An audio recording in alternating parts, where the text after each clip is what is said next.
कि जैसे हम घर से निकले तो हमारी खोज हुई। तो 2-3 दिन में सबसे पहले बड़े भाई आए तो उनको कठोर जवाब देकर वापस कर दिया। फिर पिता आए।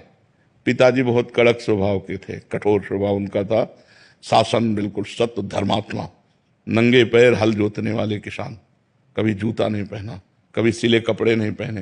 तो जब वो आए तो हमें लगा कि अब पिटाई होगी, क्योंकि वो बहुत कठोर स्वभाव। उनका खड़े हो जाओ, तो हम कहा नहीं खड़े होंगे क्योंकि तुम घर ले जाओगे। तुम कहा नहीं खड़े हो जाओ, खड़े हो गए। तो बोले क्या बात है, क्यों भाग आए? तो हम कहा हम भगवान का भजन करके भगवान को प्राप्त करना चाहते हैं। उनका ऐसे भगवान की प्राप्ति होती है, मारे मारे घूमने से भगवान की प्राप्ति होती है। भगवान की प्राप्ति तो साधना से होती है, और वो गृहस्थी में भी हो सकती है। हम लोग भजन नहीं कर रहे क्या? तो हम कहा हमें ऐसा भजन नहीं करना, हमें विरक्त होकर भजन करना है। तो उनका सच्ची बात? तो हम रो पड़े।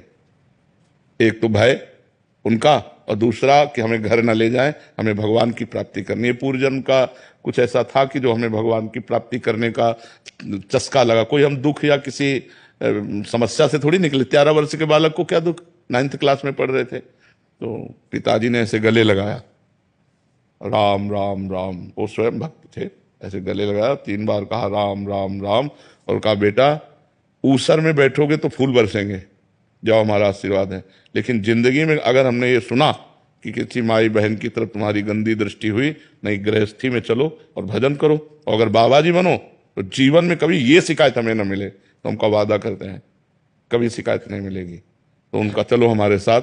और उन्होंने पहले सदगुरुदेव भगवान जिन्होंने हमें वर्ण किया अपने शिष्य के रूप में, उनके पास ले गए। और सैमसी में रहते थे, एक पर्णकुटी बनाकर रहते थे। मंदिर बना, आज भी मंदिर बना हुआ सैमसी में।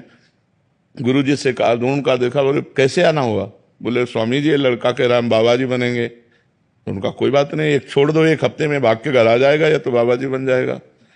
1 हफ्ते भोजन न देना और आश्रम के सब काम करवाना और कठोर नियम, और दूसरे को पेड़ा बर्फी बांट रहे हैं, हम देख रहे हैं तो हमें न देना। लेकिन हमारे मन में आया कि हमको भगवान की प्राप्ति करनी है, हमको गुरु जी दें या न दें। 1 हफ्ता बाद उन्होंने कहा जाओ गंगा स्नान करके आओ, आज तुम्हें मंत्र देंगे। फिर उन्होंने हमको शिव मंत्र दिया। उसी शिव मंत्र के जप के, और गुरु जी ने केवल हमको यही बताया कि बेटा जितना जपोगे उतना ही तुम्हारे अंदर ज्ञान प्राप्त होगा। बस हमारे को गुरु जी की बात बैठ गई कि मेरा काम है हर समय इसी मंत्र का जप करना। तो जब हम अपवित्र होते तो शाम में सदाशिव जपते, और जब पवित्र होते तो गुरु जी ने जो मंत्र दिया था शिव भगवान का, वो मंत्र जपते। 2 साल में गुरु जी पधार गए, फिर अनाथ हो गए। क्योंकि परमार्थ का मार्ग चलना बड़ा कठिन है, कोई साथी तो चाहिए ना हमें बताने वाला। अभी 13 और 2 15 की आयु हुई तो एक संत आते थे, सुखदेव आश्रम जी महाराज। उनसे हमने कहा महाराज जी हमारी जवानी की तरफ कदम बढ़ रहे हैं, और हमें हमारे गुरु जी अंतर्ध्यान हो गए, हम चाहते हैं आप कृपा करें और मुझे आगे का मार्ग। फिर उन्होंने आगे का मार्ग महावाक्य और ये दिया। तो कुछ ही समय, लगभग 6 वर्ष 7 वर्ष वहाँ रहे। इसके बाद गंगा का किनारा पकड़ लिया। घोर विरक्ति, 1 रुपया कभी जीवन में नहीं रखा, ना आज है हमारे पास, ना आज है और ना जीवन में रखा। जैसे जीवन में थे वैसे ही। अंतर बस ये हो गया, पहले एकांत रहते थे, अब समाज में रहते हैं। पहले भरण पोषण आकाश वृत्ति के द्वारा होता था, आज भी भरण पोषण आकाश वृत्ति के द्वारा ही होता है। किसी से मांगना नहीं, कोई यहाँ फीस नहीं, अपने आप जो आ जाए उसी से भरण पोषण सबका होता है।